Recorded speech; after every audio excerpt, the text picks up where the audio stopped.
আপনার টকশোতে এরকম আস্ফালন করতে পারেন না যে আজকে সাইদ সাহেবকে ফাঁসি দিয়ে আসলেন।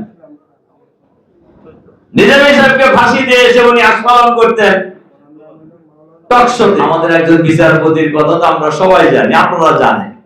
আমি এই ভদ্রলোকের নামও কোনো উচ্চারণ করি, রুচিতে আসে না, আগেও রুচিতে আসে নাই। তার কারণ অ্যাপিলেট ডিভিশনের একজন বিচারপতি সাইদ সাহেবকে ফাঁসি দিয়ে এসে আপনার টকশোতে এরকম আস্ফালন করতে পারেন না যে আজকে সাইদ সাহেবকে ফাঁসি দিয়ে আসলেন। নিজামী সাহেবকে ফাঁসি দিয়ে এসে উনি আস্ফালন করতেন টকশোতে। বলেন তো দেখি, একজন অ্যাপিলেট ডিভিশনের বিচারপতির এই কাজ, বলেন কাজ কিনা? টকশো করছেন কোন অ্যাপিলেট ডিভিশনের বিচারপতি, এটা দুনিয়ায় কোথাও শুনছেন? বাংলাদেশে উনি করতেন। আবার ওনাকেই কিন্তু পাওয়া গেছে সিলেটের বর্ডারের জঙ্গলের মধ্যে কলার পাতা গায়ে দেওয়া অবস্থায়। ওরা কি জামা শিবিরের লোকরা নিয়ে গেছে ওনাকে? কে গেছে?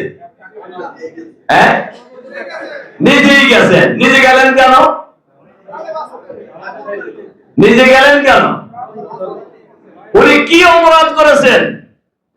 বিচারপতি হিসাবে আপনি কত অপরাধ করেছেন? আওয়ামী লীগের চিহ্নিত খুনি যারা, তারা যেভাবে পালিয়েছেন, আপনিও তাদের দলে একত্রিত হয়ে বর্ডার ক্রস করার জন্য কাউকে টাকা পয়সা বিতরণ করেছেন, কিন্তু পার হইতে আপনি পারেন নাই। এরপরে যা হওয়ার তা তো হয়েছে, আপনারা সবাই।